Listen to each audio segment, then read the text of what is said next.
تعرفوا ان ده شاي وده كمان شاي. والله المنظر الرائع ده مش هتلاقيه غير في احمد تي. تعال اقول لكم هو ايه احمد تي واحنا بنتمزج بالطعم الرائع ده.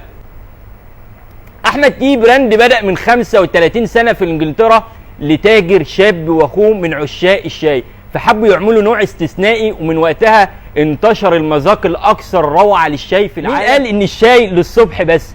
مع احمد تي هتلاقي نفسك في كوباية شاي في اول اليوم ونص اليوم وكمان قبل النوم، لان ميكسات احمد تي الخطيرة هتشاركك كل مود واي لحظة يمشي معاك في الفطار او في الشغل وانت مضغوط يروق بالك، واللي بيحبوا يحبسوا بشاي بعد الاكل او في قعده رايقه اخر اليوم. لو بتحبوا شاي احمر اخضر او اعشاب ديتوكس للناس الهيلسي، او بنكهتك المفضله مانجا فراوله توت عنب فانيليا قرفه، ايا كان ذوقك هتلاقي متوفر منه 21 طعم. ولو لسه هتجربه فانا اضمن لك ان ده اجمد كوبايه شاي هتشربها. وبالنسبه للحر اللي احنا فيه فانت مش هتحتاج غير كوبايه ايس تي هتغسلك من جوه.